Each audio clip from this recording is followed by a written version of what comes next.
Okay, so imagine walking into a space. It could be a big mall, a fancy restaurant, or even, just an office. Hmm. There's music playing, but you don't really hear it. It's just kind of there Yeah. in the background. Right. It's sitting just below your conscious attention. Exactly. And the thing is, that isn't just random noise. It's a very specific, invisible tool, and Mhm. it's being used to control how you feel and what you do.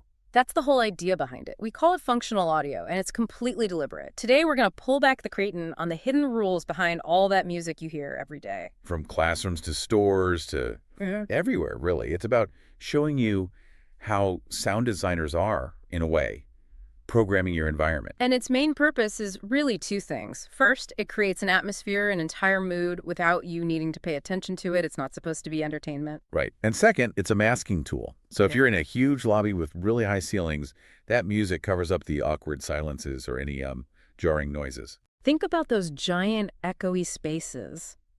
Without that sound, they feel cold, a little intimidating even. Yeah, you feel kind of exposed. Exactly.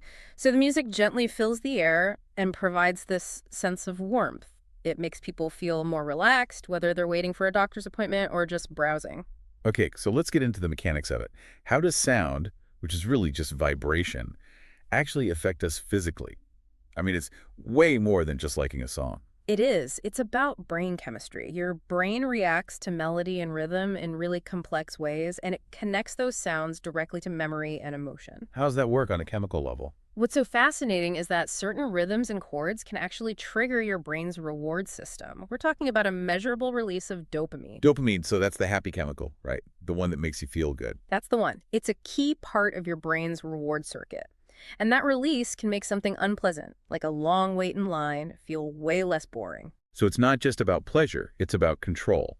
And we see music being used to uh, physically calm people down, Absolutely. Studies have shown that listening to slower music, especially without lyrics, can activate what's called the parasympathetic nervous system. which is a system that tells your body to chill out. Precisely. It lowers your heart rate and reduces your stress hormones. It's why you hear that kind of music in a dentist's office. It literally reduces anxiety. And I guess familiarity plays a big part in that, too. A huge part. Even when you aren't actively listening, your brain is processing the sound. Familiar songs feel comfortable and safe because they're predictable. Your brain doesn't have to work to figure them out. That idea of the brain not having to work, that's key for focus, isn't it? Hmm. If you've ever tried to study in a totally silent room, you know how distracting it is. Oh, for sure. Complete silence can be the enemy of productivity. Because every little sound, a click, a cough, someone shifting in their chair, suddenly sounds incredibly loud. Right. A steady, calm soundscape acts like a noise floor. It helps your brain stay productive by just masking all those little random noises. Which brings us to places like offices and libraries. You see a lot of students using lo-fi beats to study. Mm. Why that specifically? Lo-fi is perfect for this. It's characterized by these simple, kind of muted drum loops and gentle, repetitive melodies. It gives your brain just enough structure to keep it from wandering off. But it's not distracting. Exactly. Because it's usually instrumental, it doesn't engage the part of your brain that processes language, so it doesn't interfere with your reading or writing. It's like musical scaffolding for your thoughts. And there's even a perfect volume for this, right? Yeah, research finds the sweet spot is moderate volume, right around 60 decibels. That's about the level of a normal conversation. Yep. Any softer, and it won't mask distractions. But if it's too loud, the music itself becomes the distraction, and your performance actually drops. Okay, now let's talk about where this gets really strategic. Mm-hmm. Shopping, Mm-hmm. Mm-hmm. commerce. Store owners use music as like a silent salesperson. It's designed to influence how long you stay, where you look, and most importantly, how much you spend. And the biggest tool they have is tempo, the speed of the music. How does that work? Well, if a store plays slow music, say under 70 beats per minute, shoppers just unconsciously slow down their walking pace. And more time in the store means. More time to see more products, which means they're more likely to buy something. We see that longer browsing times are consistently linked to people spending more money. Wow. But they can flip that around too. Instantly. If a coffee shop is in its morning rush, they'll switch to faster music. That subtly encourages you to move quicker, order faster, and leave sooner. It helps them serve more people. And beyond the speed, the style of music is a huge part of a store's brand, I'd imagine. It's fundamental. A sports store needs that high-energy, upbeat electronic music to make you feel motivated. But a luxury jewelry store, Need something calm and classical.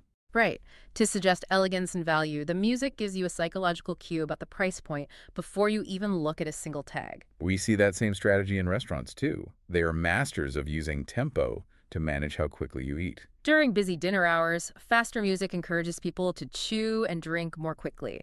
It helps the restaurant turn over tables and maximize their revenue for the night. But then late at night, or in a really high-end place, they'll slow it way down. Because the goal changes. Slow, soft music encourages you to relax, to linger, maybe order that extra dessert or another coffee. It changes the entire rhythm of your meal. And there's another function in restaurants that's really interesting. Privacy. Yes, this is crucial. You'd think more noise means less privacy, but it's the opposite. The background music raises the overall sound level just enough so you can't quite make out the conversation at the table next to you. It gives you your own little bubble of sound, and it also masks all those annoying little noises like forks clinking on plates. So if sound can control your money and your appetite, it can also protect your secrets. This leads to something called sound masking. Right, which is a very technical use of sound design specifically for confidentiality. You'd find this in places like law firms, doctors' offices, banks, places where sensitive information is being discussed. It works by adding a steady, non-intrusive sound into the room. It's often like a soft hum or a sound like rushing air. Not annoying, just present. So it's not blocking the sound. No, it's camouflaging it. Human speech exists in a certain frequency range. The sound masking system adds noise specifically in that same range. Ah, so it raises the background noise to be about as loud as a distant voice. And that makes the words unintelligible. You might hear that someone is talking 20 feet away, but you can't make out what they're saying. It creates privacy and reduces distractions. Okay, let's switch gears to energy. Specifically, in a gym. You walk in, and the music is always blasting. That's not just for fun. No, that's a performance tool. Absolutely. That high-tempo music, usually over 120 beats per minute, it gets your heart rate up before you even start your workout. And that strong, driving beat acts like a metronome. It helps you keep a steady pace whether you're running or lifting weights. And the science backs this up, right? It does. Studies show that when you move in sync with the music, you literally feel less tired. Your mind is focused on the rhythm, not on the physical strain. It's a distraction that lets you push harder. That same kind of emotional cueing is critical in movies and TV shows. It's instant emotional language. The background score tells you exactly how to feel. A rising scale means tension is building. Soft strings mean something sad or romantic is happening. And composers will even write specific musical themes for characters. You hear a few notes, and you instantly recognize the hero or the villain. It gives you all this information without a single word being spoken. And in video games, it's even more interactive. The music might be calm when you're exploring. But the second an enemy appears, it shifts to something fast and intense, and your heart rate immediately goes up. It manages your emotional state in real time. We see a similar, though maybe more subtle, thing in hotels. They use sound to guide the whole guest experience. Right from the moment you walk into the lobby, the music is always chosen to be calm, sophisticated. It's designed to de-stress you after a long trip. And it even changes depending on the time of day. Yep.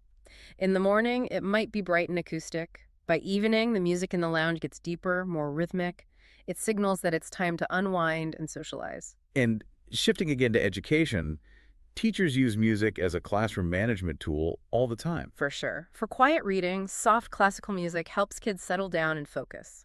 But for a group project, something a little more upbeat can encourage collaboration and creativity. And there's some research that suggests that soft classical music, kept at that low volume, can actually improve the skills you need to solve math and logic problems. But I guess it's important to remember it doesn't work for everyone. That's a really important point. For some students, any background noise can be overwhelming, so the use of sound always has to depend on the person and the situation. Now, this idea of functional music, it's not new at all, is it? Not in the slightest. If you go back to the early 20th century, you find the company that eventually became Muzak. Muzak, the Yeah. classic elevator music. And its original purpose was purely functional. They started piping music into elevators in the 1920s to calm down nervous passengers. And later they used it in factories. Right, to fight that mid-afternoon slump. They'd play a sequence of stimulating tracks to keep workers alert and productive. It was corporate performance enhancement through music. And even before that, you had military bands using drums just to keep soldiers marching in rhythm. Yeah. We've always known that sound can control behavior. And today, technology is taking this way beyond just playlists. The future is all about interactive audio. Yep. Well, artificial intelligence can now compose music that changes in real time. So the music in a mall could shift based on how many people are there or even what the weather is like outside. Wow. And what about making it more personal? That's coming too. There are concepts for stores to use highly targeted speakers to play different music for each person based on who they are. That's wild. And there's a big focus on health too, using specific sound frequencies or natural sounds like birdsong in an office to improve mental clarity. So when we put this all together, it's clear that background music is the mall. Hmm. It's not an accident. It's not just noise. It's a powerful, intentional tool. It's designed to influence your emotions, your decisions, your focus, and even your physical performance every single day. The world is literally full of sound designed to change your mind, often without you even realizing it's happening. But now that you know the tricks, the question is a little different. What music will you choose to design your own environment to intentionally boost your own focus and performance? Good luck with your studies.